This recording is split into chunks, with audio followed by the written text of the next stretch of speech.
Is there like a different way to view it where it's actually smooth motion? Well, just that one.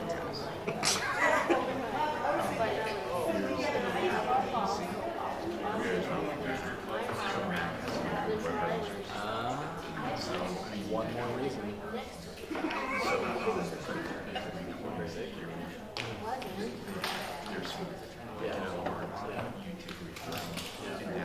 Right.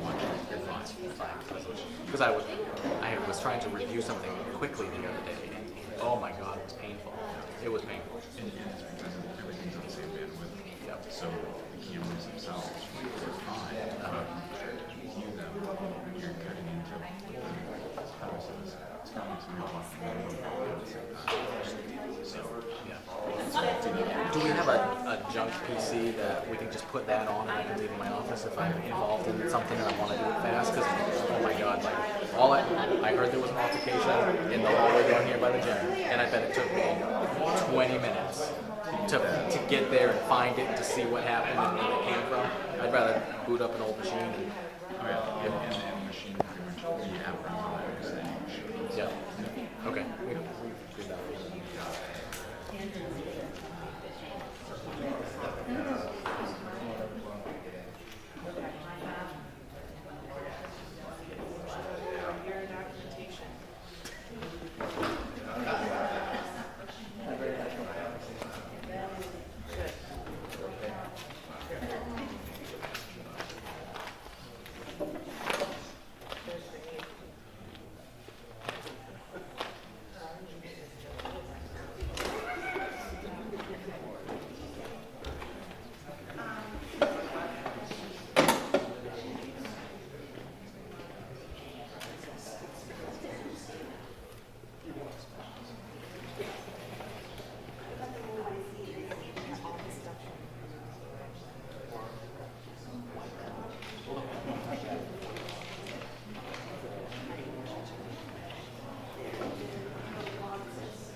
what lost in the lawn.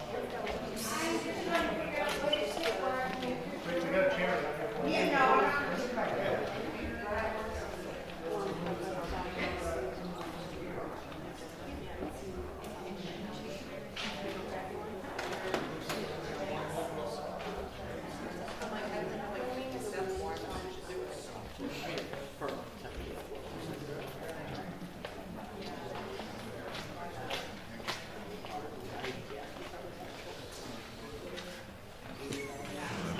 So are these on the website?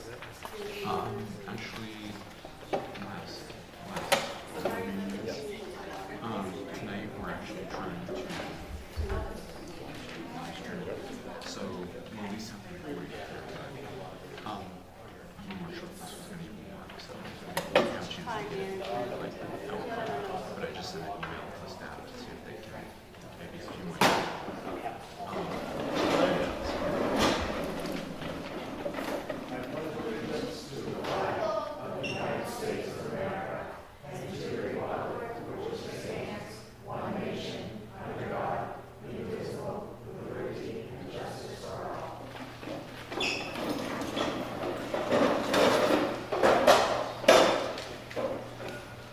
And Doug's going to be late. Anyone heard anything from Stephen or Sarah?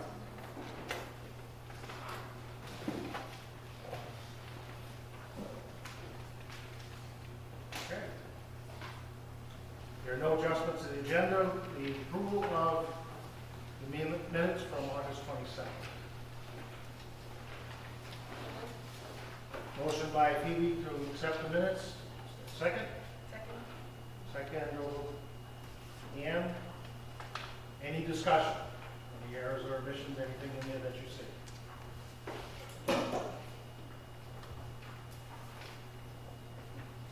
If not, all those in favor of accepting the minutes?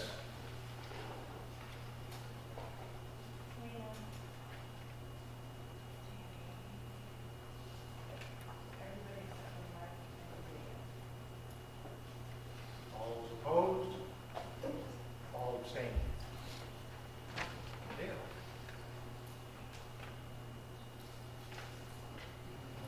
We're going to jump ahead to, well, we got a communications thing here. I can read that, I guess. We have a letter here. Dear RSU73 School Board, I'd like to take this opportunity to thank you and all of the wonderful people on the RSU73 Board. I had recently been awarded the Marsha Lewis Scholarship. I'm not getting the chance to thank them.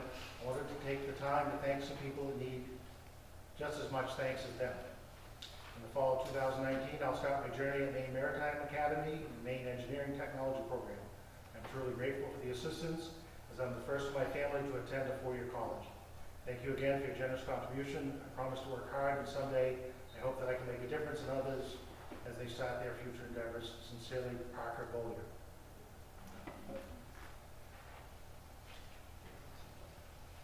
And Darren, you're up. Hi. Right. Very good. I've been on. I was early. I was early when I went to the wrong school. I went to the superintendent's office. How you guys doing today? My name is Eric Gilbert. For those of you that don't know me, I'm your school resource officer. A little bit about me. Before I came to work here, I worked 18 and a half years over at Farmington, where I held positions of detective, training officer, multiple different things. Before that, I worked at Kennebec County. So I come here with a lot of experience for you folks and looking to do a good job for you. Basically, what my position here is I'm a liaison, basically between the police department and the school.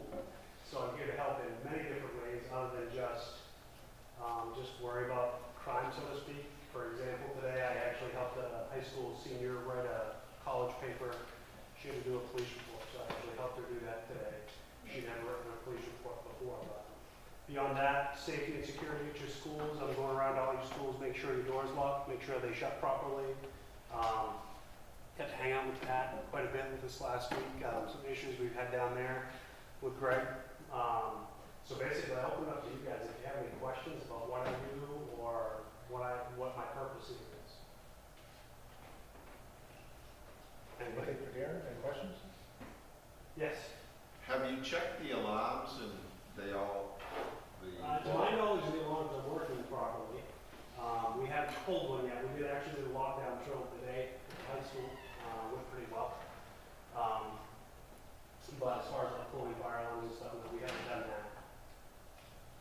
Yes.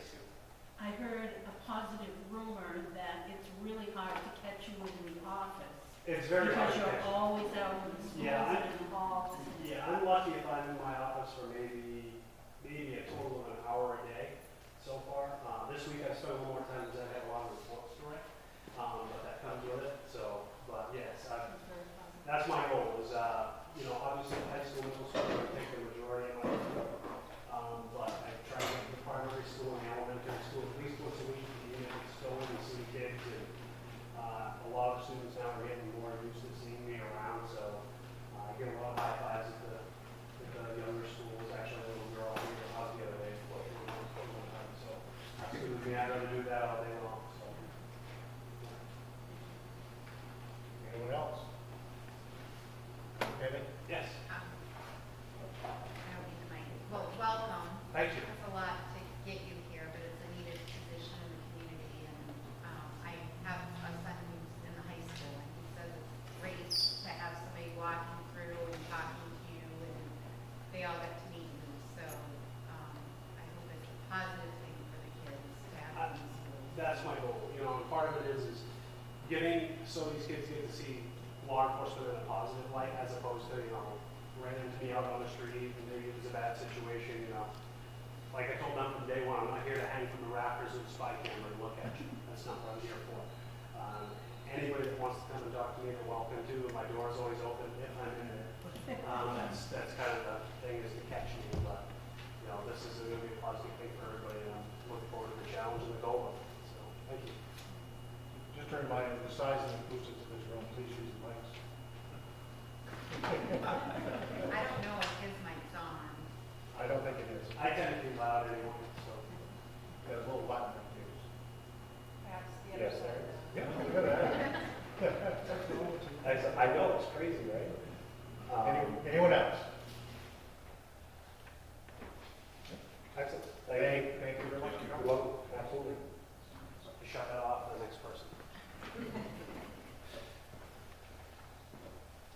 Do we have any public comments? No.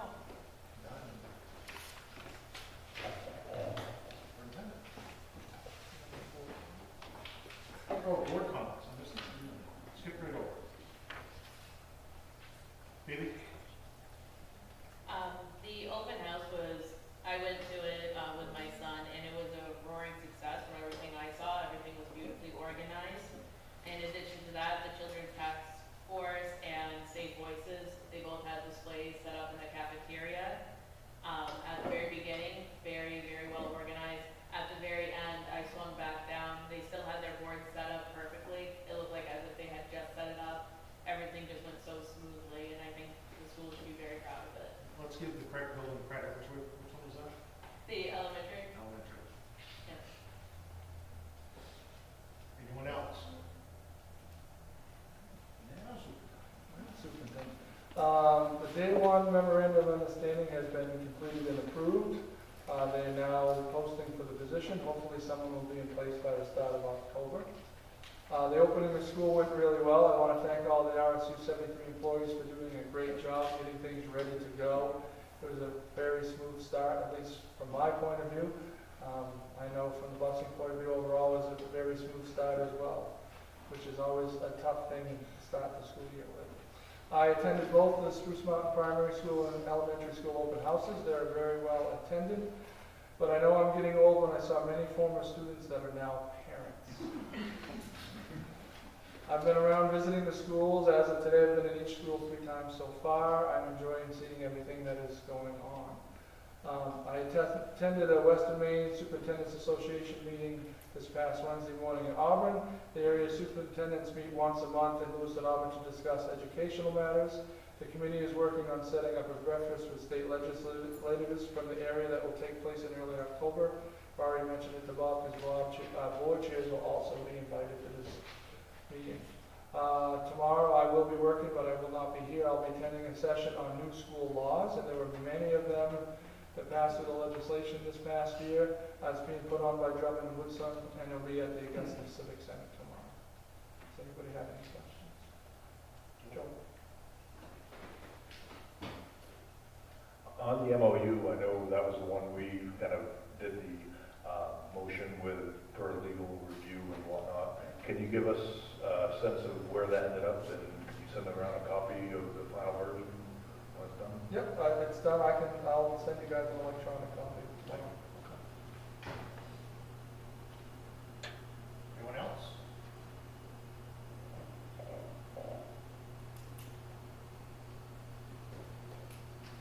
Administrator reports. Ken? First thing we do is bet how long it's gonna take for the resource officer to come back in. Before I leave, Ken, before I leave. Oh, he's always around. Never know what I'm gonna do. Make some money on that one. I know, right?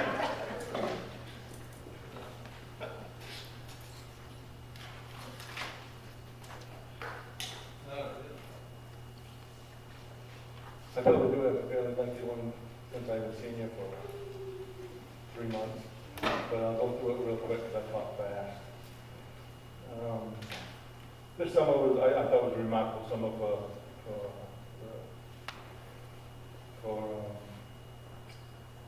our cleaning, for all the maintenance work that we was able to get done this summer. It was the first summer in several years now that we've actually had a summer where we could actually concentrate on our main positions. And we didn't have no major construction. We didn't have any grade changes that we had to change around the schools. We didn't have no complete school movings, and that helped a lot. Each custodian had a chance to stay in their own kind of facility with their station. I think that went very well. We did a lot more this year as far as stripping and waxing.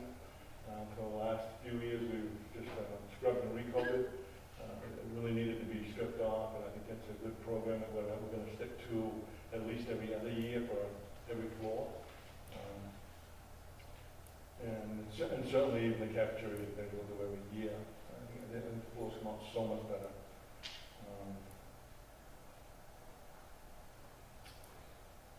It gave me some time this summer too to work on a lot of programs. As we know, we got cited for several issues with the Department of Labor. I don't think it's going to be an ending process. I think it's going to be an ongoing process. I hope to contact the Department of Labor sometime here in the near future and maybe set up a time to sit down and go through all the programs. My goal is by January to have all the programs set in place. We have got a lot of add-on programs. Go through ladders and lifts, because a lot up to confined space, which we never had before, but they feel that now that with some of the new laws that come out that we have some areas that we have to consider as a confined space. One of them is actually right behind you that goes up into the air handler room. And the only thing we have to have is we have to have at least 2 people available, one that goes in and one that stays out, and in case somebody has a problem, they can call. So there are a lot of these are simple solutions, but they all have to have a program. So I hope, like I said, by the first of the year, I'll have a complete binder with all the programs in it. I'll give you guys that one to go through and check out and make sure that you're okay, that it's okay to go through with all these. Like I said, I've dealt with Ed Hans from Main School Management. He's helped a lot on these programs this summer. He came in on the 16th of August and did some training with our entire group, which was very helpful. Another good piece of news is that Rob Taylor now is a CHO, Chemical Hygiene Officer. I think that's a great thing because it's something that we've been cited on every time they come. And they never fined us before, but I knew it was going to come this time. We did get fined for it, although like I say, it was alleviated down to $100. So that's going to be a great asset. Rob knows his chemicals well, and he also went through a couple-hour training with enhanced on the chemical hygiene officer path and with our new program that we have.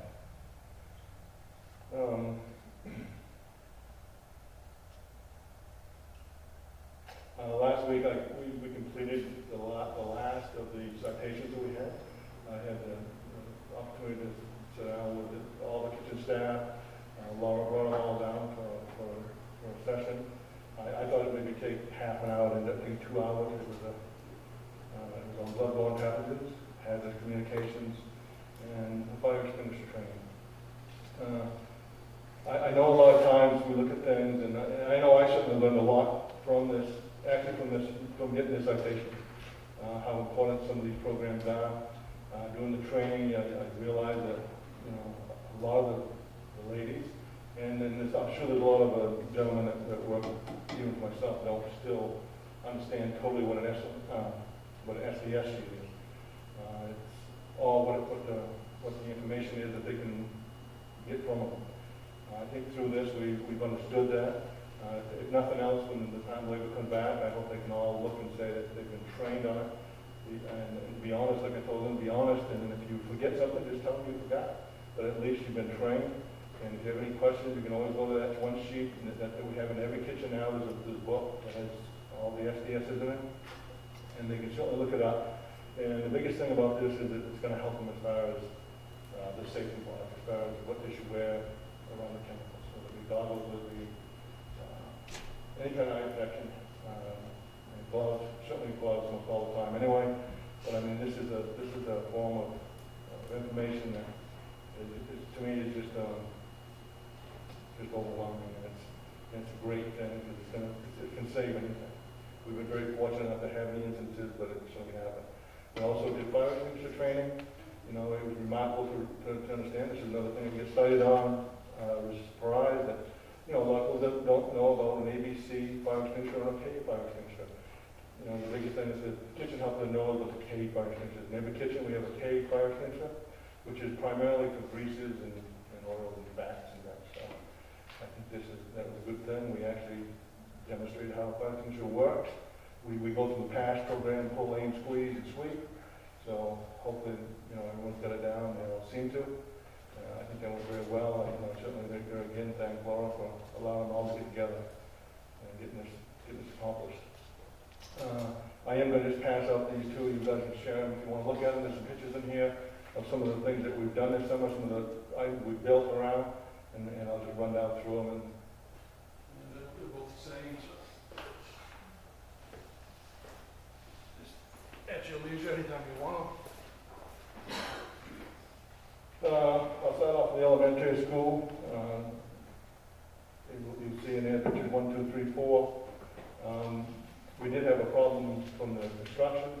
On some of these rooms, there were approximately 5 rooms that the molding that had been put up, it shrunk. It actually shrunk, and if you see the pictures, you'll see the pictures right at the beginning of the elementary there, how the molding shrunk and then pulled apart, wrinkled down. Luckily, this was a no cost to us. The only thing we had to do was paint the new molding. Instead of having the plastic molding going around, we now have a wood molding. I think if you look at it, you go in the rooms, you'll see that it looks much better than the old plastic. Not saying that plastic's not good, but this is a lot better than small schools where the kids bump the walls a lot. In the gym at the elementary school, you can look at we had Sign Works come in and they painted the basketball courts, and then we put 6 coats of wax on top of that. So I think that's come up very well, looks very well. I think the small kids, and certainly AYS and them should appreciate that. That will be a great thing for this winter as they do their programs. If you also look in there, you'll see in number 6 under the elementary, the teachers came in and asked to paint, put some stickers on the floor for a game for all the kids. You'll see that in the hallway right outside the main office. There again, they put the stickers down and we put several coats of wax on that.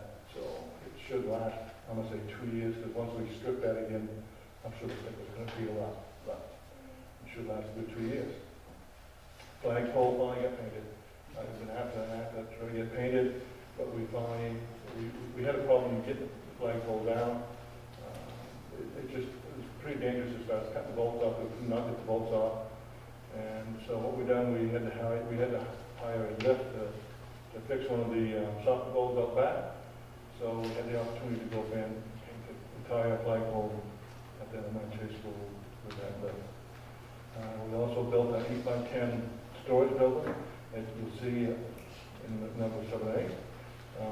Out back in the playground, and I know Patrick plans on using that to store games and things into the playground, so that's keep plugging in out of the building.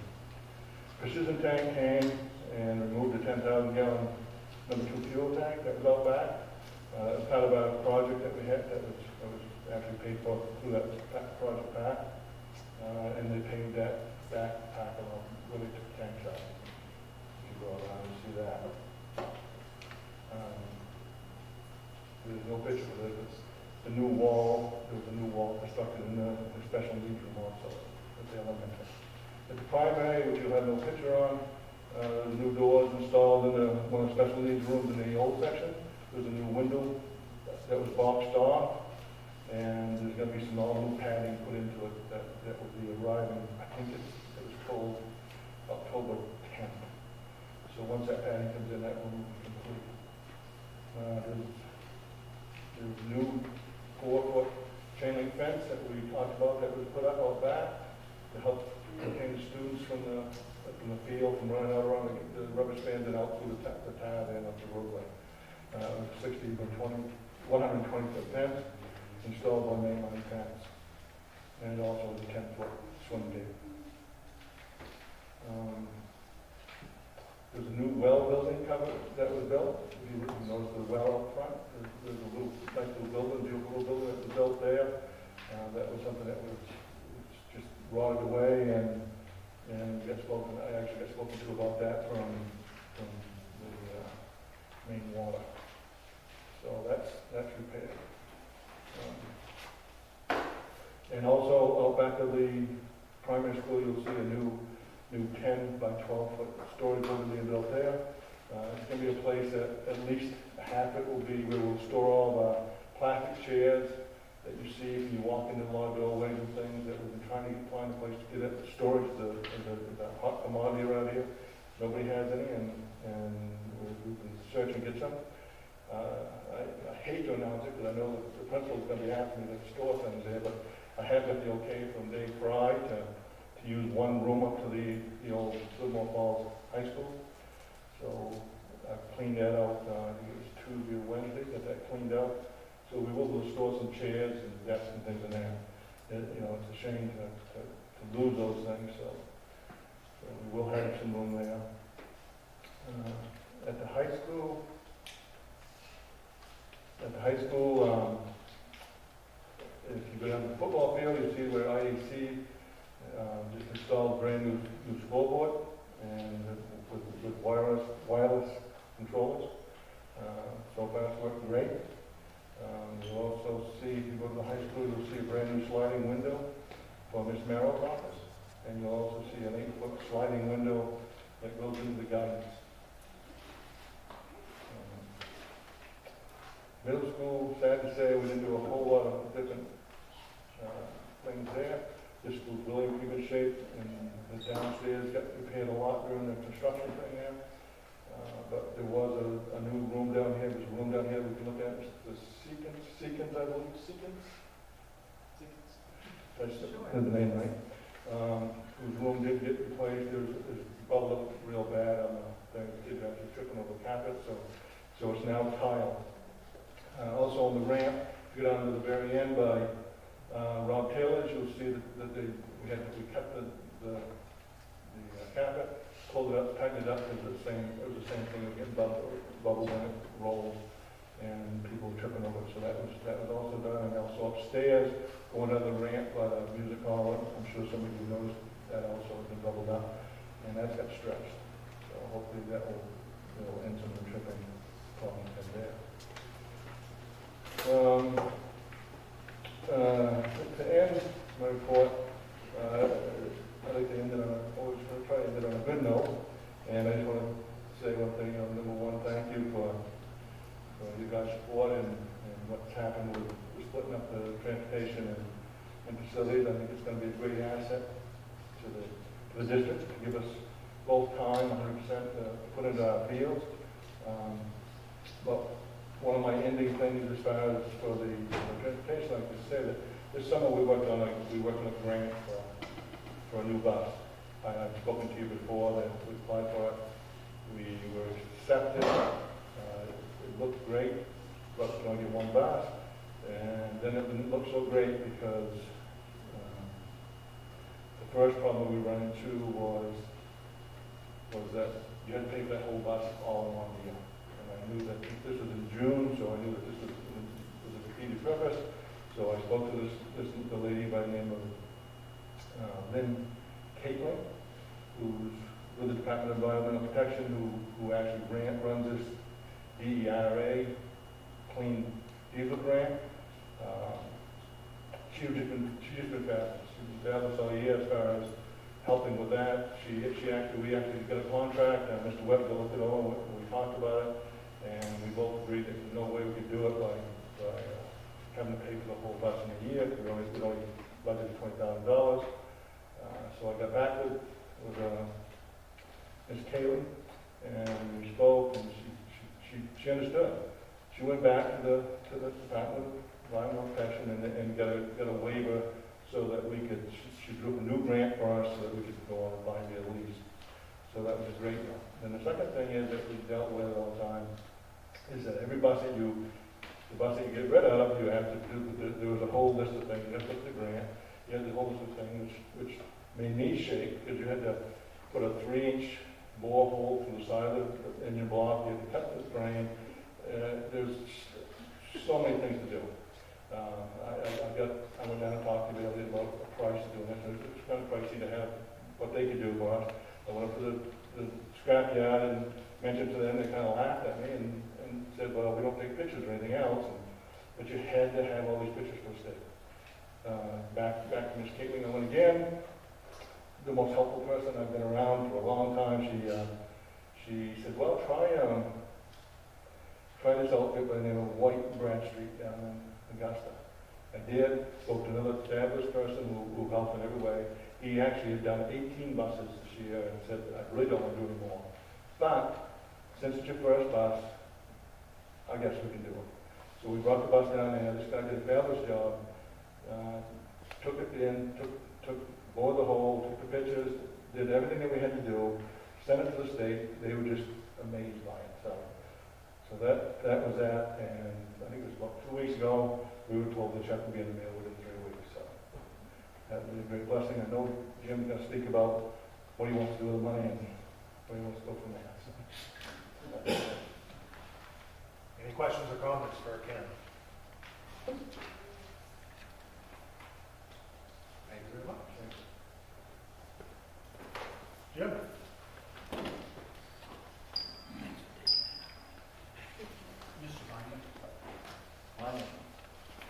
I won't be as long as him. Thank you. Okay, start of school. The start of school didn't go too bad.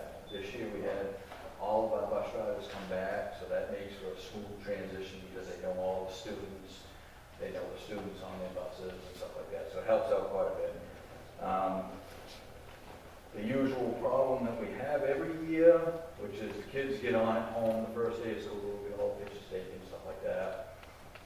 But they go home today, they go in the afternoon, they go to daycare. Well, no one tells us that.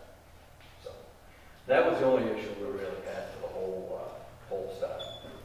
This week's been, the second week went good, 4 days. This week it's just getting better every day. So everything's going pretty smooth right now. The next thing we got going, Sean, we're going to start the bus training for the students next week at the primary school. So we have the administrative assistant to me and Ken, Sean Keene, and one of the bus drivers go down and they do a training. We do the training from pre-K to 5th grade. We train them all. If there's any days that you guys want to go in, sit in, watch them or anything like that, it's fine. Let us know. We can give you a date or whatever. She's got those done. After we finish the primary school, we're going to go to the elementary school, and then we'll do that school. It helps a little bit with the disciplinary, things like that, just kids riding school bus in general. We have a school bus seat that we made up and put on wheels, right into the classroom so the kids can sit on it. They can teach them how to sit on it and ride. Because a lot of the, especially the younger kids that come in, they don't have the seatbelts like they do in the car. So it's a big help. Moving on, bus inspections. State police come every year to do bus inspections. This year they decided to come 2 days before school started. So, and I just started the job, so I'm sweating. Ken's not sweating anymore. It didn't go too bad. Not bad for overall of the 35 buses that we have. Most of the buses that were on the road, we had just minor things. Some clearance lights were out by the time they got there. You know, they had a few loose muffler hangers, things like this, brake adjustments and whatnot that were out. But all were fixed before the buses went on the road to school, so we're all safe that way. Unfortunately, there were 3 buses that were taken out of service. One was bus 14. It was a small bus, handicap lift, doesn't work properly. Bus 18, that was a bus that we used to Mount Blue last year, taking the foster tech kids up. That had extensive rust of the brake system and components. And then bus 7, it's got an ABS brake controller that is bad and had a couple of crosswalks that were bad. I talked to Scott one day, and Crystal sat down. We decided to fix the number 7, and it should come in under $2,500. We thought it would probably be worth doing that. So that's fine. Ken did talk on the grant. We did receive that grant for that 4 emissions bus, and that should be here mid to late October. I did meet with, like I said, I met with Scott and Crystal, and I talked about a plan that I had and stuff, and plan on putting that out tomorrow to you guys so you can look it over until the next meeting, and then you can have questions or anything like that if you want to. And then the other thing was, Ken talked about the grant. There is a VW grant out there that pays 80% for the cost of a school bus. And looking on it today, you can do 2 school buses, and it's, the school buses that they're bidding out right now is about 83,000, so it'll be 80% of that. And the other grant is the one that we just got last year. It's 25%, so it's 25,000 towards the bus, but 25,000 towards $3,000. So, and that's in the plan that I'll be sending out, so you guys can look at it and see if we want to continue to do that or not. That's all I got. I welcome you guys to come over to the bus guide anytime. Give me a call. We can take a walk around. You can look at the buses. Anything like that. Any questions or comments for Jim? Thank you very much. Thank you. And next up is Robin. Good evening. Our school year is off to a good start, as Bill said. Our orientation Fridays have been well attended and the enrollment's picking up. We are still seeking a nighttime person. It's 15 hours a week. That's posted out on Serving Schools. If you know anyone that wants to work part-time, has good computer skills, written oral skills, send them my way. Love to have somebody fill that position. Our summer certified medical assistant class is about half over, and we're actively recruiting for the next cohort. Our winter cohort will begin December 5th. Current students have already passed their CPR and first aid certification, and tonight they'll be working on injections. So I highly encourage you, if you're ever in your central office on Thursday evening, pop in. Anytime you go to the doctor's office, those are the faces that you're going to be seeing. They're going to be starting their externships pretty soon. So get to know them, as you will in the office anyway. Go to the doctor's office. We did check-ins with our former students from last year's cohort, and 12 out of the 15 are still employed by Franklin Memorial or Health Reach Network, and 3 have actually applied for nursing school, so they're looking at continuing their education. Culinary, we had an excellent summer cohort. All students participated in a formal work experience, so that was set up through Western Maine Community Action. We had about 6 6 or 7 employers signed on, and so students could go in there and do the Earn While You Learn program. So they were earning a wage while they were coming to class 3 days a week with us. Pam ran a great story. Thank you, Pam, for doing that. She highlighted the success of one of our students, Marla. She is now hired as the chef at Moose Hill Diner, and she owns her own food truck, and she'll be at the Farmington Fair next week. So that was pretty neat that she's kind of doing the entrepreneur thing as well out of our class. Our new cohort will start on October 28th. Orientation and interviews will be October 9th. All of our workforce training classes are free to eligible participants through our partnerships with local career centers, Western Maine Community Action, and FedCap. So there is a charge to it, but if they're eligible, that's paid in full for them. And that sometimes includes the supplies, like for our medical assistant class, they get all their scrubs, their shoes, stethoscope. For culinary, they get the knives and the white chef's coat. That's all paid in full. And we're looking at opening up a donation cafe to the public to experience their cooking. It's a work in progress, but hopefully I'll have an update on that the next time I speak to the board.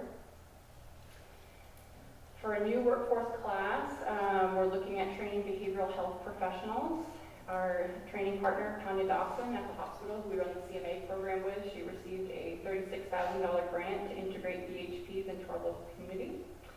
So we'll be working with Western Maine Community Action on that as well, to get us off the ground and train BHPs for local businesses. Lastly, Amy Poland, who many of you may know, she's a local resident, parent, DOE employee. She's volunteering her time this semester with us in adult ed, so she'll be integrating career exploration into our college culture curriculum, among other things. It'll be a great asset for our program. Any questions? Questions or comments? Thank you very much. Okay, Tina's not here, but you should have a sheet in front of you with a letter from her. And I've got a copy of the yeah. Welcome to Tammy.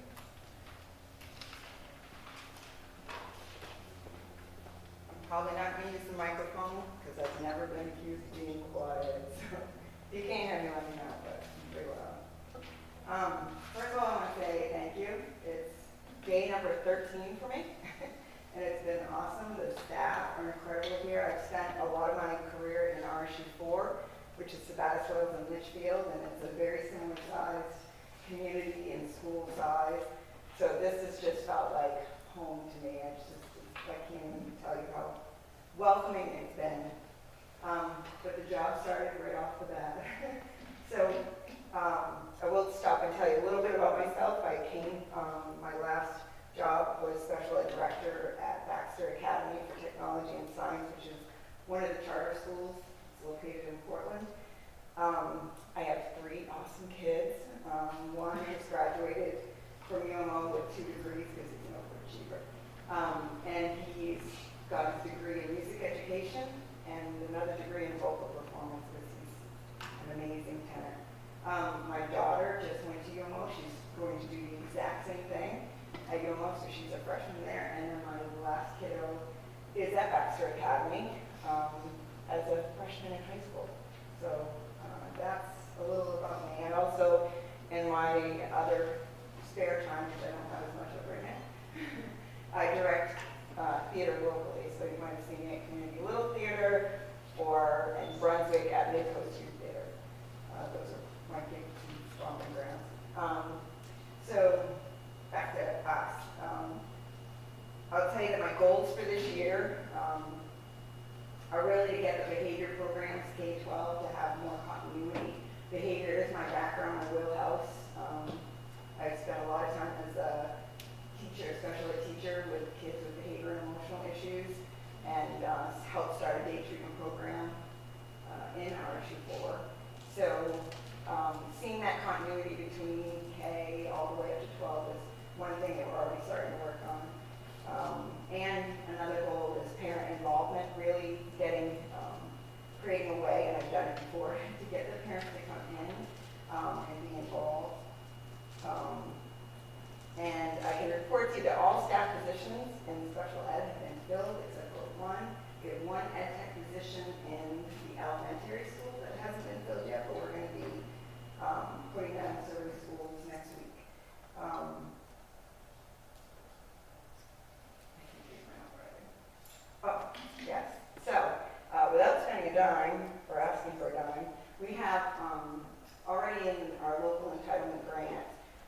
money set aside for a social worker for the elementary and primary school, and we have carryover to cover, you know, the rest, because not all of it was in local entitlement.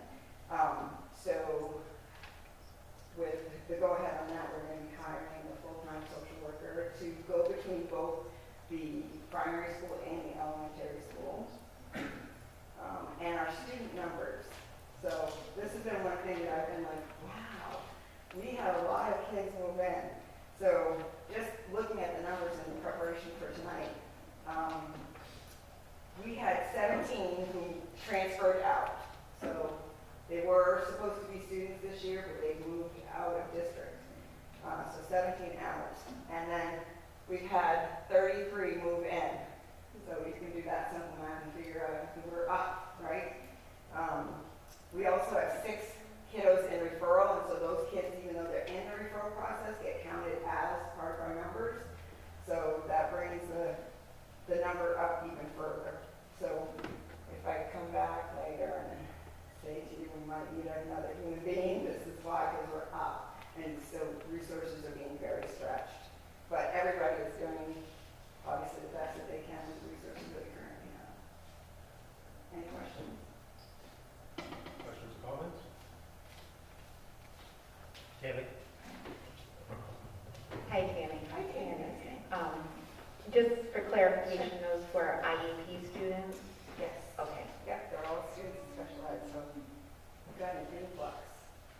And many of them were, I think 6 of them were in self-contained programs. Like, so we have to match that when they come in. So it's really stretched our resources. Because you can't, you don't have a crystal ball, you can't prep ahead for who's moving in. You have to sort of act upon it when it happens. Yeah. Any other questions or comments? Okay. Thank you. Now we're going to welcome Laura.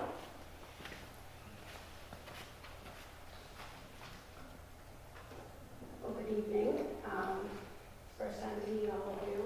I've been employed here since the 19th, so just go easy on any budgetary questions on, I'm not ready to go there tonight, okay? We're going to start by letting you know a little bit about myself. I most recently came to you from Eastern Maine Medical Center, working in the food and nutrition program up there. And prior to that, I had my own business, my own restaurant that I ran for over 16 years here in Central Maine. Very proud of that. I am the mother of 4 children that are all adults. So last year in the springtime when my son was getting through high school, I thought, my God, I'm never going to have to go to the high school again. I've been in the high school for 18 years at that point, and look, here I am, right in the high school. So I'm really excited to be here with you and hopefully being able to answer any questions that you might have. When I first started, came on board, some of the things that I wanted to make sure that we was going to be able to participate in is the fresh fruit and vegetable grant.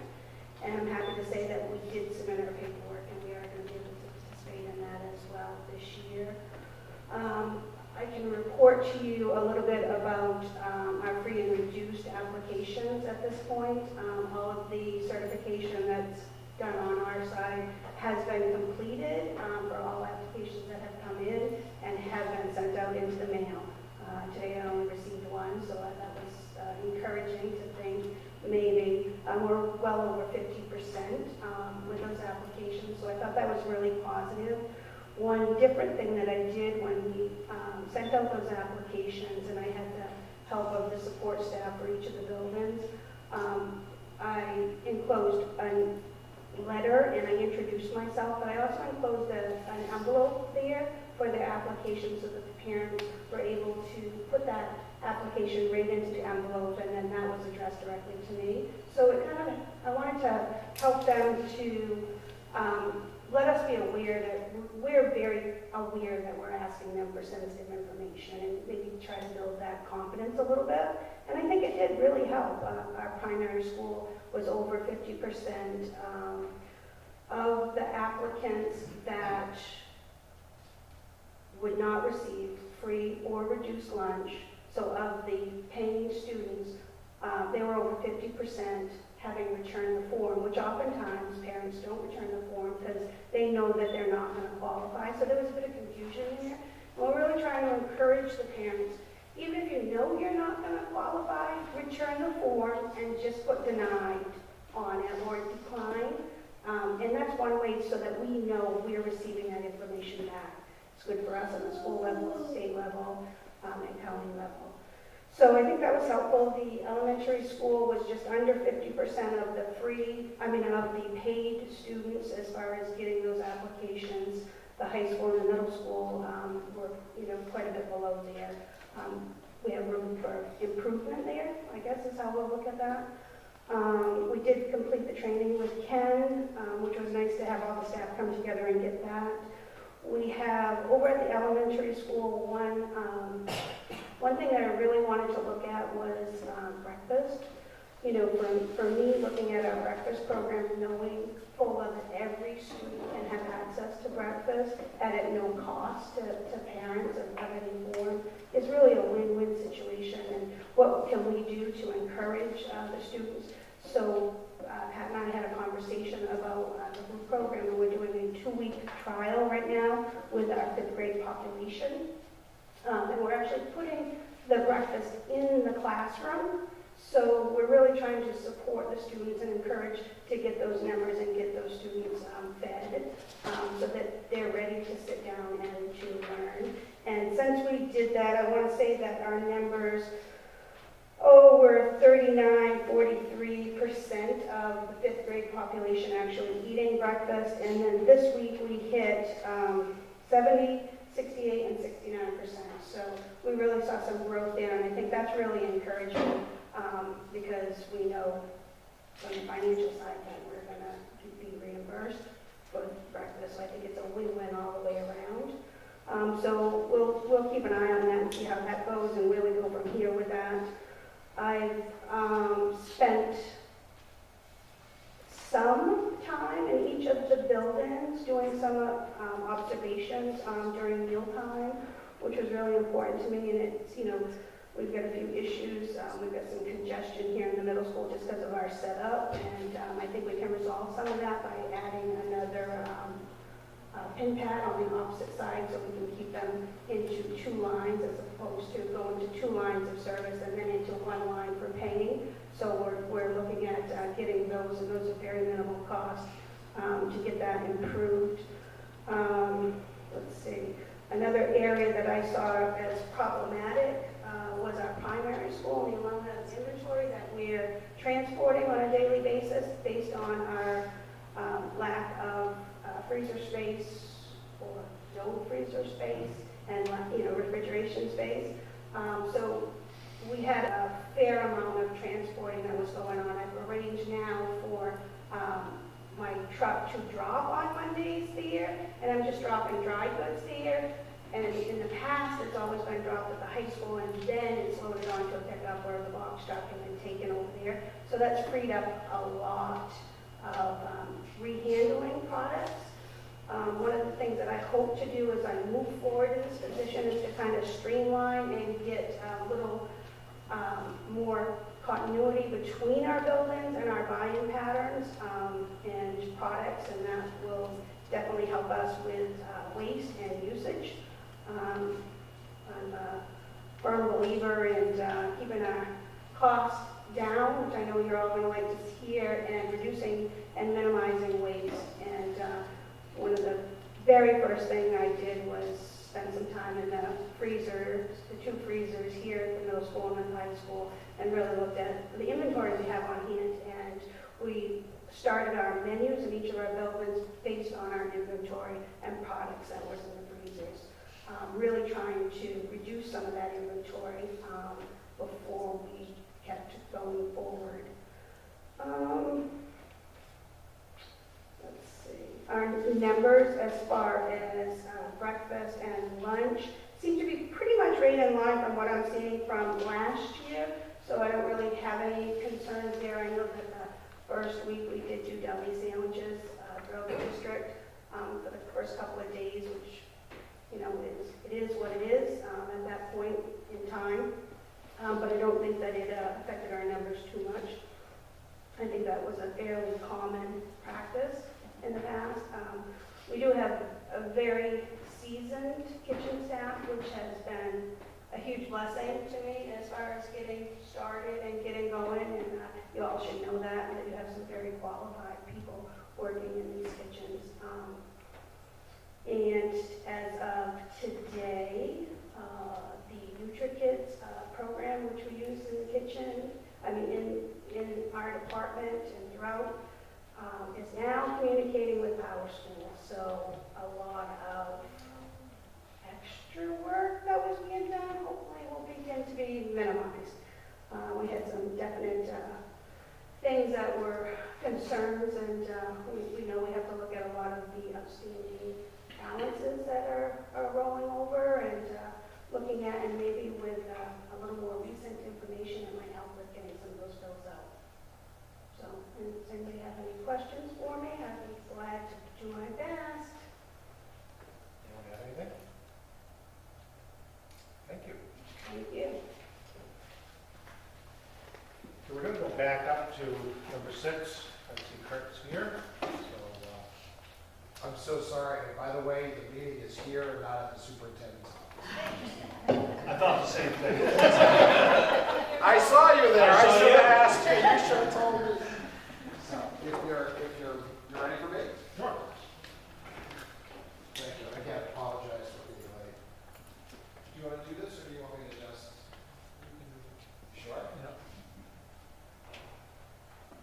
You have the tech guy back there if you need help. I could use a tech guy.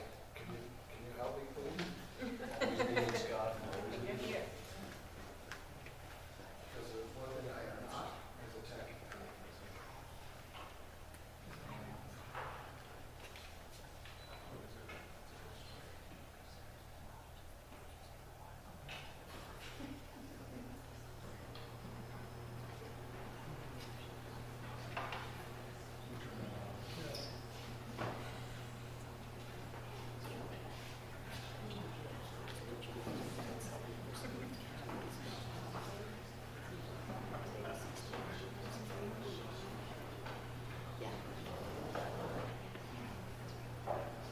Yeah, that's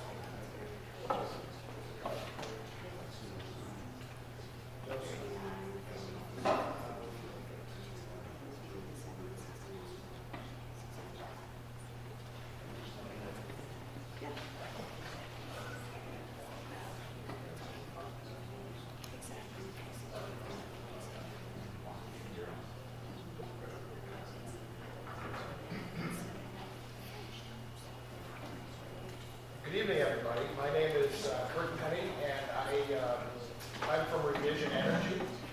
We're here, or I'm here this evening to talk about the incredible opportunities that exist in the state of Maine now for renewable energy, specifically for solar power, and how can the school district, and that being said, even the towns, take advantage of solar energy.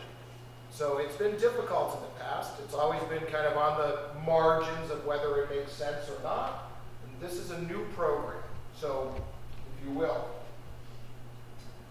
We are a company. We are an ESOP, an employee-owned company. We have a B2 corporation.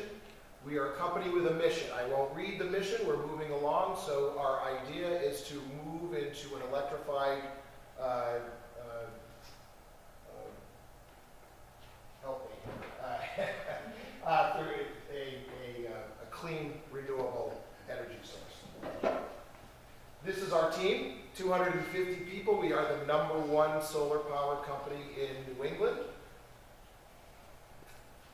This is a reminder for those who wonder, the big question I often get in the state of Maine is, do we have enough sun in the state of Maine to actually make solar power worth it? Well, once I was sitting around with a table of farmers and I was telling them how cool it was that I could actually monitor and predict what the sun was going to do. And one of the older farmers leaned over in his Carhartts and said, "Kurt, we've been doing that for generations." So the answer is yes, we grow things here in Maine. If you have flowers in your yard or tomatoes in your garden, surprisingly, the sun has come into play. Really quickly, what we're talking about here is a different, and I'll show you as we go, but what we're talking about is a little bit different for a commercial application versus a home application. In this case, the new legislation, excuse me, the new legislation is having the solar panels produce electricity and then send the power back to the grid. We've all heard this before, versus going behind the meter. This is actually produced in a field, in a solar field, sent back to the grid, and the grid then will send net metering credits to the recipient.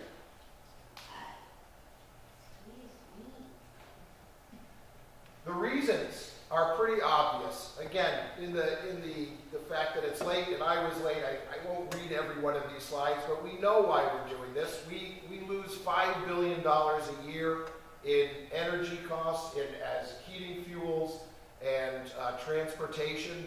By electrifying our economy, we can actually keep those dollars here in Maine. This, quite frankly, is the reason that I'm standing here in front of you this evening, because we have a new governor.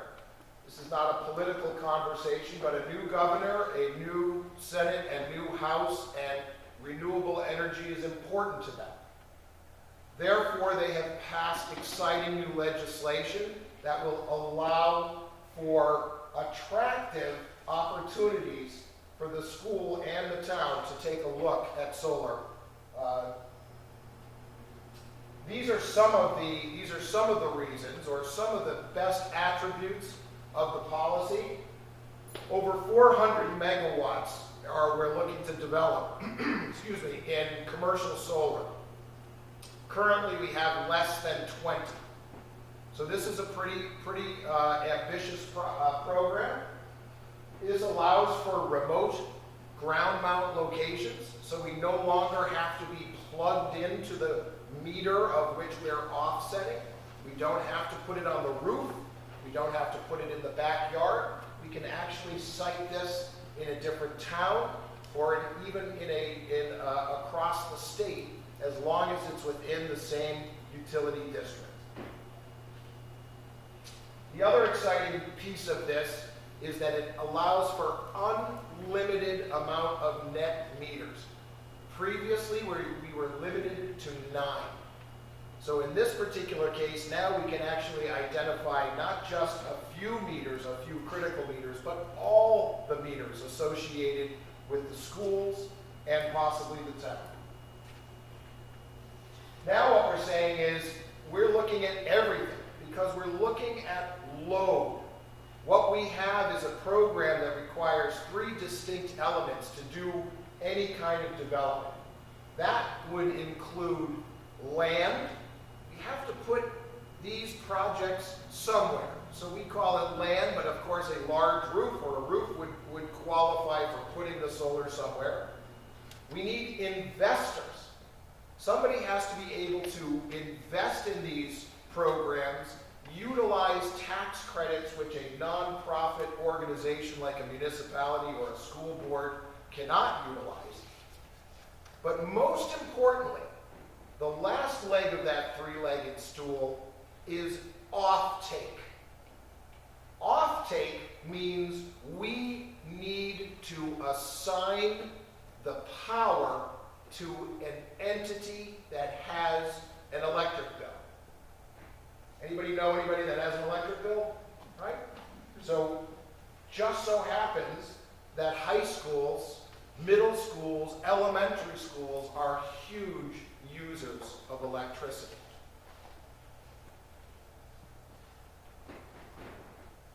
In the past, it was always, well, we can consider renewable energy, or we could just do what we're doing. This slide says, why not just consider renewable energy? We have the capacity to do it today. We have the capacity to do it from a technological perspective, from a policy perspective, and now an economic perspective. So now the question is almost similar to going to a car dealership. I like the red one. How would you like to pay for that? Right? It's the same red car. but they ask you if you'd like to lease it or you'd like to buy it. Here, we're talking about purchasing a system. So for a system for the school district, for all the schools, we're probably talking in the $5 to $6 million range. That oftentimes can be problematic, unless you guys have $5 or $6 million in your checkbook. Typically not. So what we do is we look to the other option. Purchase solar power from a renewable energy producer, like us. Right? Here's a great example. We take a typical town. This is just an example. Take a typical town where we look at all the aggregated demand. We put it together. We're including offices and water districts, elementary school, and we come up with 1 million kilowatt hours a year of usage. Everybody with me so far? Questions, concerns? Great. This is the most important slide and the most difficult one to actually comprehend. Because what we've been talking about before is solar power offsetting electric charges. And now what we're talking about is the establishment of a new program that will send net metered credits to the account of the school. So we're no longer asking how many kilowatt hours do you use. We're actually asking how much do you spend on an annual basis? Because now we're sending dollar credits to the school, not kilowatt hours. In this case, what we're looking at are the different utilities in the state of Maine. This happens to be CMP territory. So we look in the center. CMP for a medium general service, which is a typical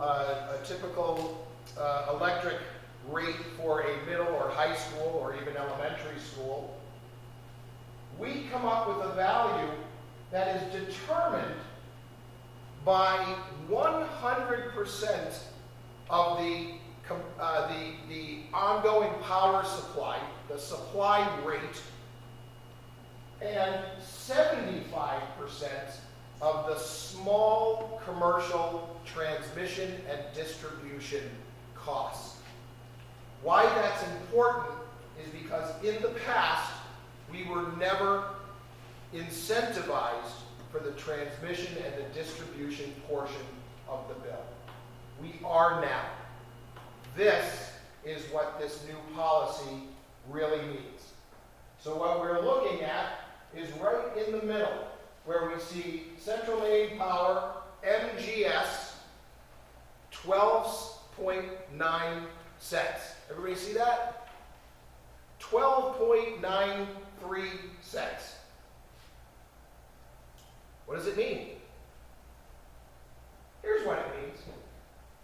It means that if we, one extra decimal point. It means that I am prepared, and the investors that we work with are prepared to build a solar system, produce power at that solar system, and sell the net metering credits to you. Right? We want to build a solar system, produce power, send the power to the grid like I showed you before, and what do we get in return? 12.93 cents of net metered value. What if that cost 10 cents? Sounds like a good deal. I'll give you 12.9 cents. You give me 10 cents. Right? For a balance of a whopping almost 3 cents, 2.9 cents.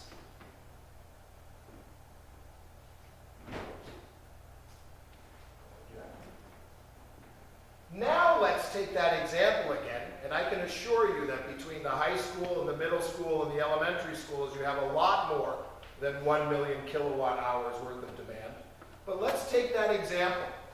Let's take 1 million kilowatt hours worth of net metering credits and multiply that times 2.93 cents, and we come up with a savings of $29,000 a year. How much did it cost the school board to install the solar system? Anybody know? What does it cost you? Nothing. Nothing. It costs nothing. Today I gave a presentation, well, I'm a little hoarse. Today I gave a presentation and the guy in the back of the room was leaning back in his chair like this and said, "Sounds too good to be true." It frightens me when people say that. Because basically what it means is, we don't believe you. Right? So here's the point. This three-legged stool we spoke about, we have the land. We can find the land. We have the investors. What don't we have? We don't have a load. We don't have an appetite for kilowatt hours. We don't have an electric bill. Does it make sense? That's why we're pitching you. And for that, we are willing to allow you to share in the value of those net metering credits. Not because we're such nice people. It's because there's a competitive perspective, and this is what the market will bear. This is about the rate or better that the market will bear.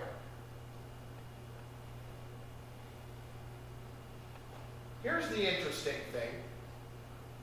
12.93 cents is the value of the net metered credit today when you take 100% of your medium general service supply rate plus 75% of your small commercial T&D rate. What about next year? It's not 12.9 cents, it's 100% of supply plus 75% of T&D. What does that mean? It means that the value can fluctuate over time. So what I'm looking at is the red line, which shows a historical rising of energy costs at 2.5% a year. That's a historical number. Do I anticipate for the next 20 or 40 years a perfect straight line of energy costs? I do not. Do I have a crystal ball any better than yours? I do not. We have all kinds of sophisticated equipment, all kinds of ways to look at the marketplace. None of it can be guaranteed. Right? The only thing we can guarantee is the blue line. That's what we're charging you. That's the risk that you take. In essence, what you're saying is we believe the value of this net metering credit, and I can't prove it to you in a PowerPoint slide, but we will work together to recognize what this risk really means and what the benefits really are.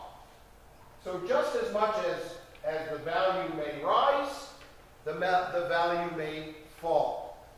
Historically speaking, if we're using a benchmark of about 10 cents for a power purchase agreement, we would have never seen the rates dip below that 10-cent period over the last 20 years.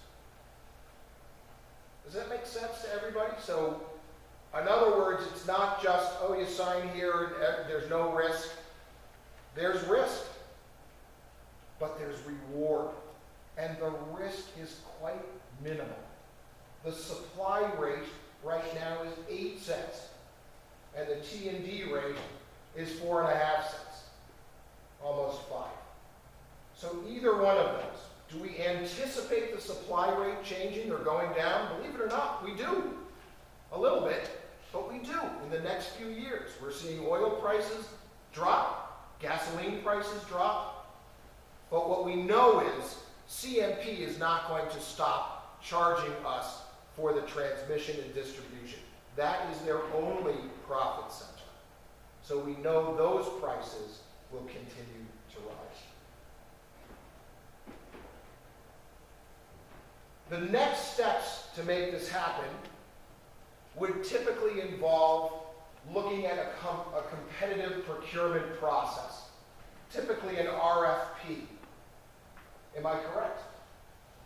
So an RFP would be issued publicly, but the RFP is not looking for a new school bus, where it's pretty understandable what a school bus is, and it's pretty understandable all the requirements that a new school bus must have in order to meet the designated codes. Right? For us, we don't expect you folks to know what this project is supposed to look like, because we don't necessarily know what it's supposed to look like either.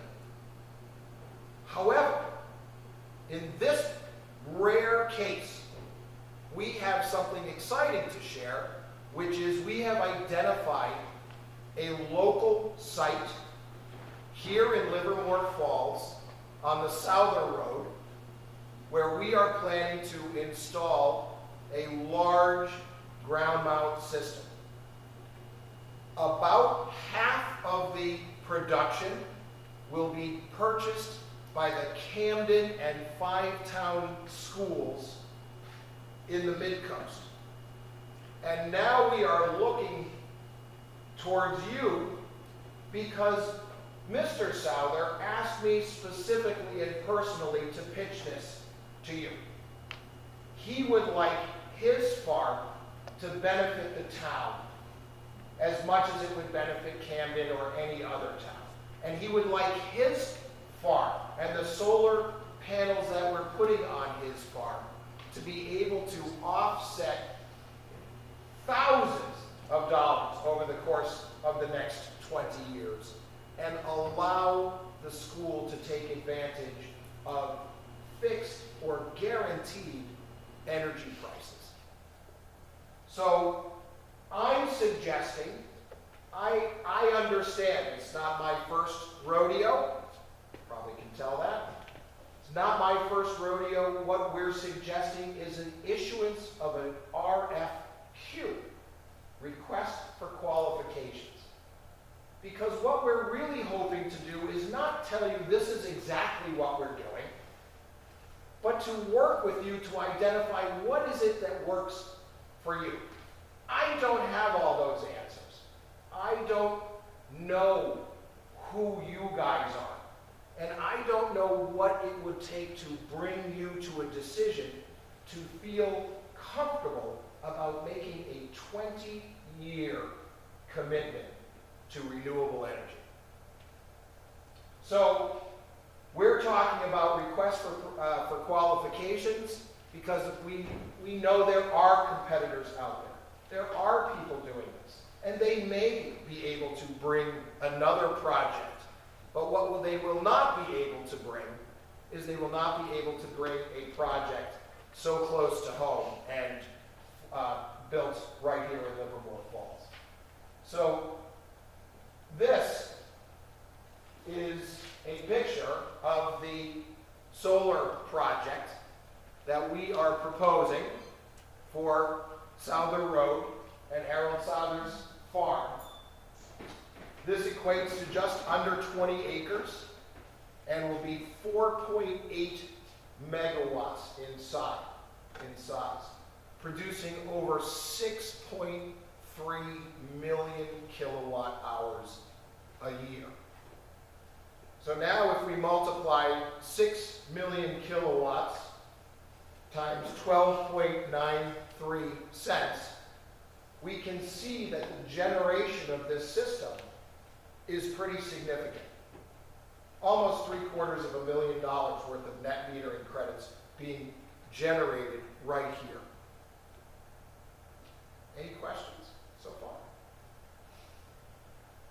So in conclusion, because it really is in conclusion, the pitch is to work with the board, not to sell the board, to work with the board to identify this opportunity, to make sure it's real, to vet the process, to make sure you've asked all the questions you needed to ask, to review the industry, the policy, and of course, the contract.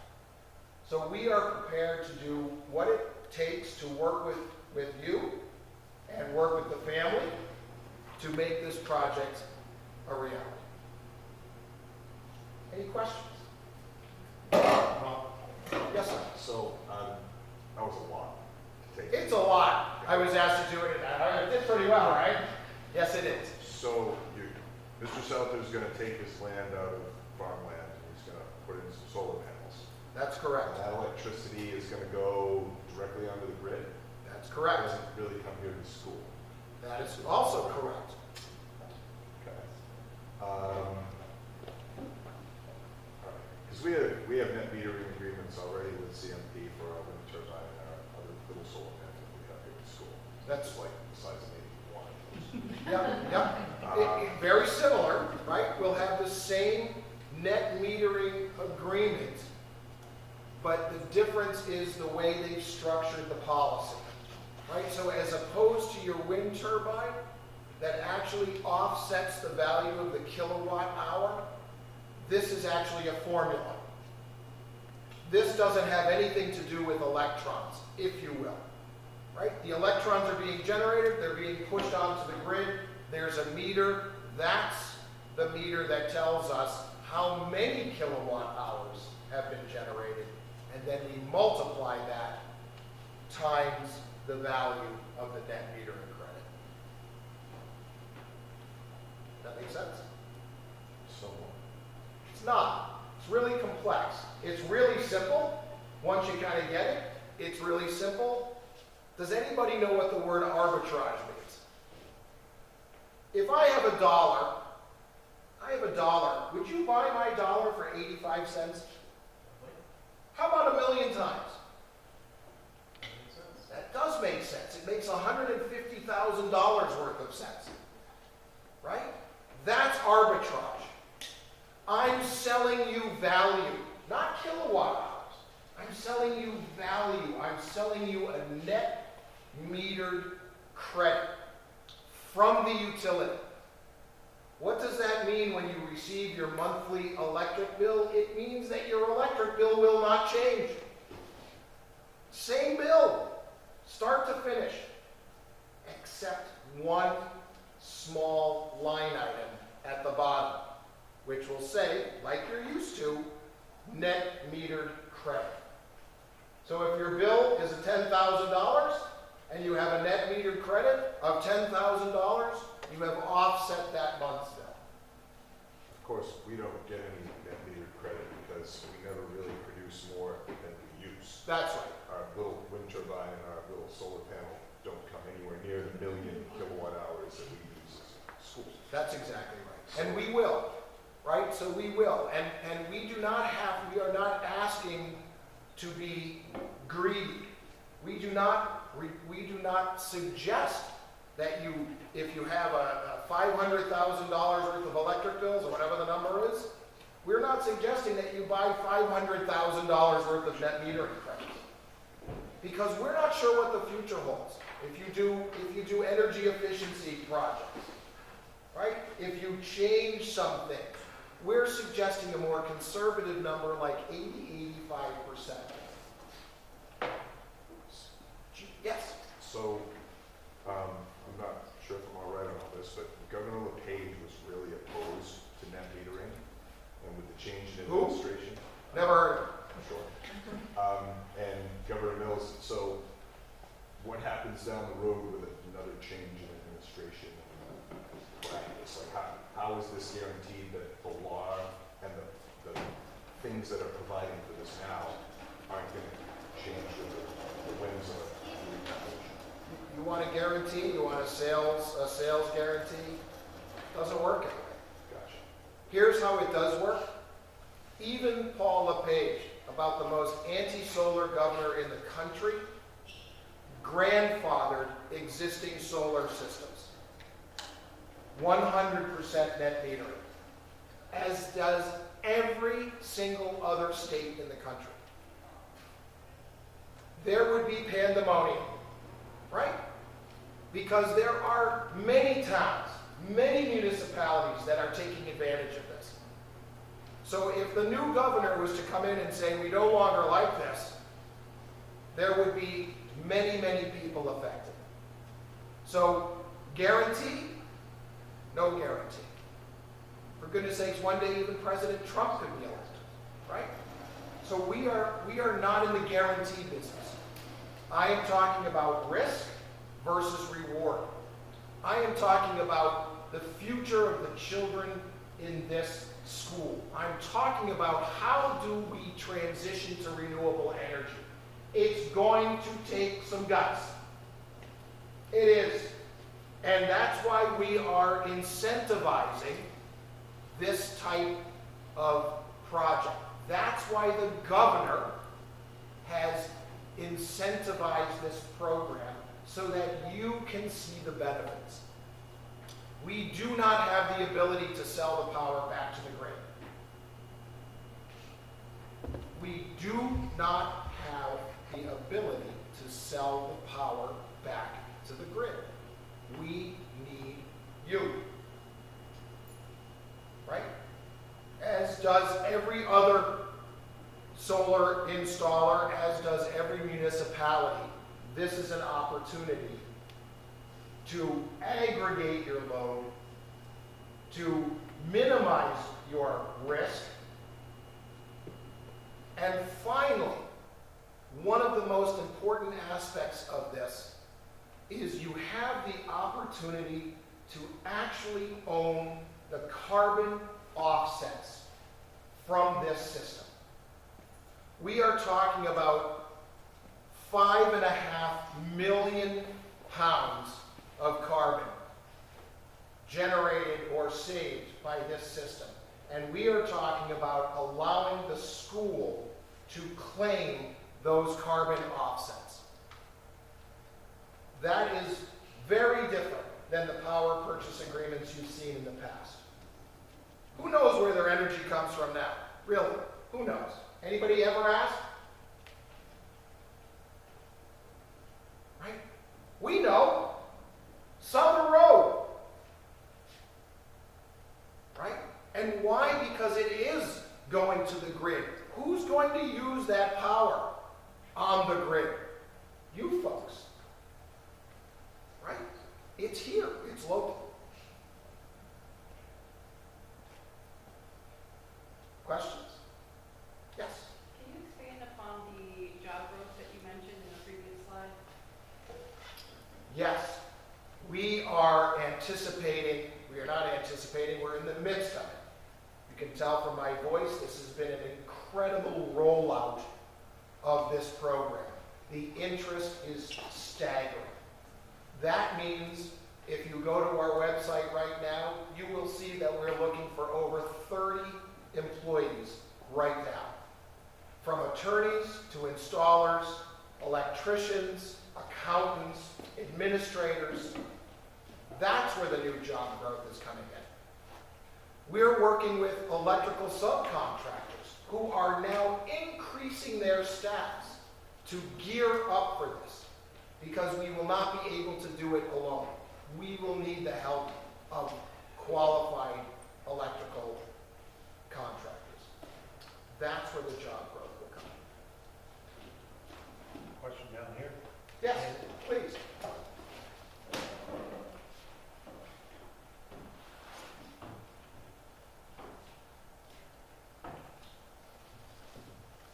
Okay, let me see if I can get the Reader's Digest version of this. I'll try. Okay. Tell me when I'm wrong. Sure. You're a company that wants to build a power plant. Would you, I'm struggling here. Thank you. Better? Yeah, yes, thank you. You're a company that wants to build a power plant. Correct. You need a market for the power, and you're trying to get small local people to take all the power from these small not small. We're looking at commercial. I'm not here pitching your house. I'm here pitching the high school, right? We're looking for large commercial off-takers. You're looking for a customer to take all the power you can make, That's right. roughly. Yeah. This project will make about the electricity that these two school systems will need. Approximately. I don't have the full. And I'm not asking for that, I'm just, like I said, I'm just trying to get the concept. Yes, that's right. I would say 2 or 3 school systems would utilize, most likely utilize all 6 billion kilowatt hours. Okay, so where do you have the advantage in your cost of production as opposed to like nuclear or other resources other than government subsidies or private investors? Why do you say other than? What's wrong with a government subsidy? We're still paying for it, one way or another, if it's a government subsidy. But anyway, besides that's part of your structure for. It's a huge part of the structure. That's right. We have nearly 55% of the system costs paid for by the federal government in the form of a 30% investment tax credit and a new Trump policy with 1-year accelerated depreciation, where we will be able to depreciate the cost of this system in the first year. That's a Trump policy. So, yes, we are subsidized, much like the oil industry, much like the nuclear industry, and currently, in New England, in ISO New England, we do not compete with nuclear because nuclear only exists in one plant. That's it. So no longer are we really competing. What we're competing with, natural gas. Right? However, we have the program behind us. And the program is saying we are trying to foster, as a population who voted for this new administration, to usher us into an era with renewables. And what we're trying to say is, this is not be quiet, take your pill and enjoy it. This is, how can we use renewables to do both? Provide clean energy and save you money. Mind-boggling, but how is it that we could possibly sell this to you unless there was a value? If I was asking you to sign up for this and it would cost money, I can guarantee not a single person in this room, as much as they support solar power, would say, yes, we're prepared to pay $25,000 a year for the thinking of putting solar on our... No, nobody's going to do it. This conversation is about dollars and cents. It's about dollars and cents. Your question was what? What about subsidies? What about? These are dollar questions, not technical questions. You didn't ask me if solar works. 15 gigawatts of solar in the United States, the fastest growing sector in the energy industry. Between solar and wind, accounted for 85% of new generation going online last year. That's amazing. And that's the future. So the question is, are you willing to jump in, recognize the benefits of solar, or do you want to do what you've been doing, what you can continue to do? Be at the behest of CMP. Right? Jamie?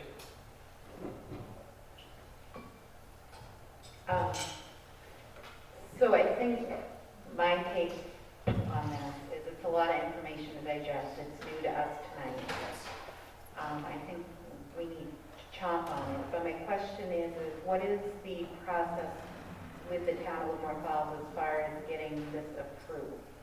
Because of private land, will there be a process with the town of Lamar Falls? Because you know how the CMP project went. So I think as a board, we need maybe, and I don't know, Bob, to have some more meetings to discuss this with our questions and formulate them. I mean, you're not ready to sign the contract? I have it right in my briefcase. I know, but I'm just saying, there's questions we probably aren't. There are a million questions. Yeah. This is an introduction, right? This is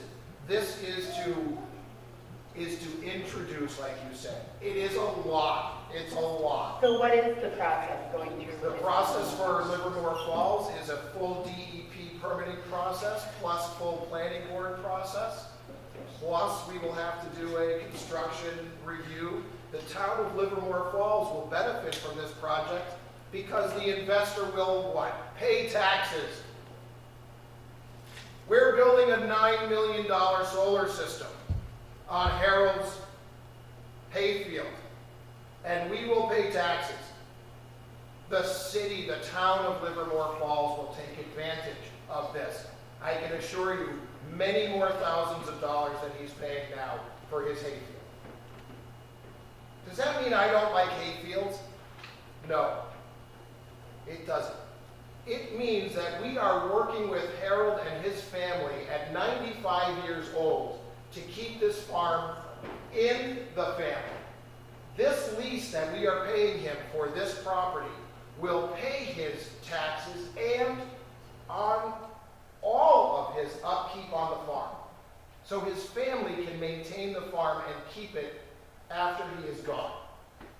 That's where this is coming in. That's why Harold asked me personally to come and pitch this. We've pitched this to Camden, we've pitched this to you. That's it. So I am not in the arm twisting business. We would be thrilled to answer every question. We would be thrilled to come in and sit with the board and just drill down through it. We would be pleased to provide a template copy of the power purchase agreement for your attorney to review. Right? There is pure transparency here. I specifically talked about the risks involved. Why? Because this is not an easy decision. This is a 20-year contract we're talking about. That's a long time.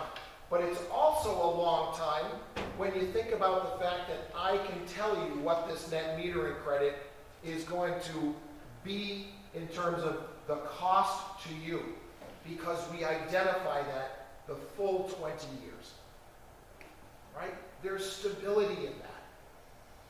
There's stability in that. And wouldn't it be nice as a board to have some stability? Any stability currently in electricity pricing?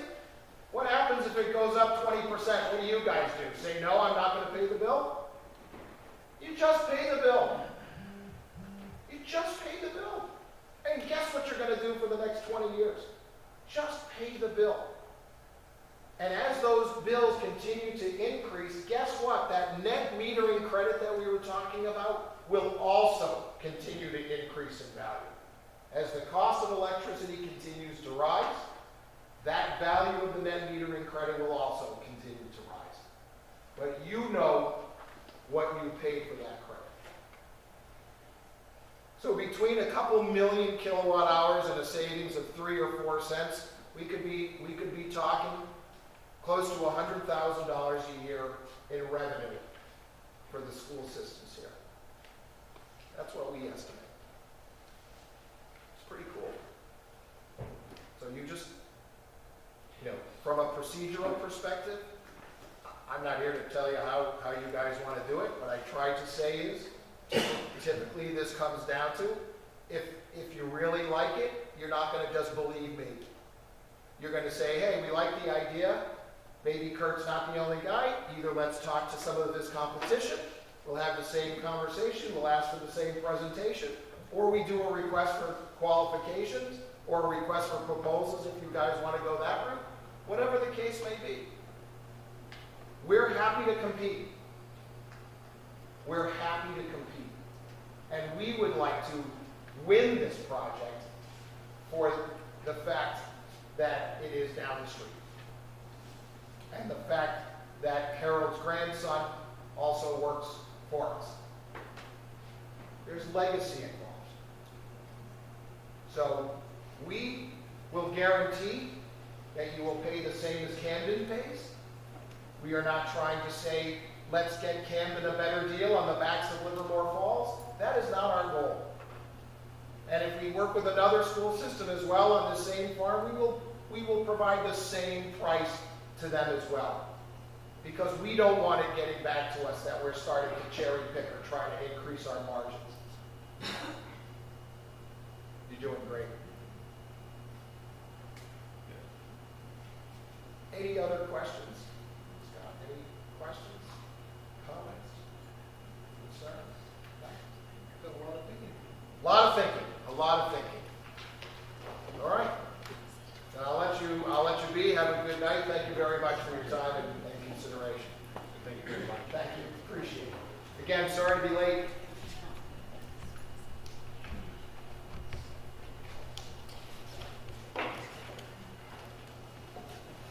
Okay, chair report.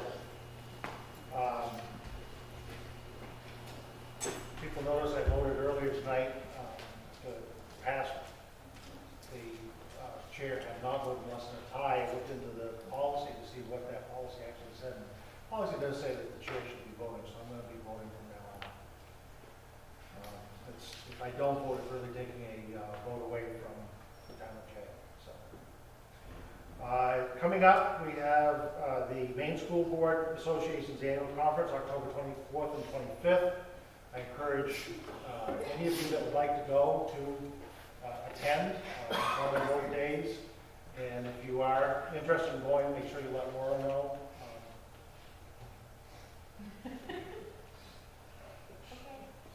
Send it to me too. I went last year, was turned away because I said I wasn't registered. We will make sure you get registered. We'll make sure. Here. The last meeting, there was a question about the school board training video, and that will be on the website under the section for the board of directors.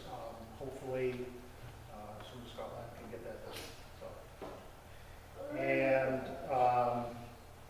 last week there was a community barbecue, and there's rumors that I had a grease fire in the grill, and it's true. And they said I didn't lose much of my eyebrows, but it was a good time, and we had quite a few community members there. And just to give people a heads up, to start thinking about how the board posts on social media. There's a lot of stuff coming out about it. I encourage you to start looking at some of the things that's happening around the country, and just be careful how you post. We're going to be talking about that more in the future, with policy. So that's what I have this now. Committee reports. Scholarship, Peter. All right, we met on September 3rd. Is that better? Yes. We met on September 3rd to review applications by former or graduates for the Marcia and Lewis Brown Scholarship. In total, there are 8 applicants, and we were able to award 2 awards of $1,000 each. The applicants chosen for the scholarship awards were Riley Saunders and Jordan Daigle. And I'd also like to give a shout out to TJ and to Laura for helping us get that all organized. TJ was kind enough to sit through it, as it was kind of my first rodeo with that. And Laura was kind enough to print up applications and make sure that we were able to review them all at the same time without having to share one giant packet, which was extremely helpful. So thank you. Thank you. Joel, do you have anything on policy that you want to bring up? Oh, I think we'll hit on it. We'll hit that later. Okay, very good. And under old business, I entertain a motion to go into executive session to discuss a personnel matter pursuant to 1 MRSA 4056A. So moved. Moved by Mike. Second. Second by Dale. All those in favor? It's unanimous.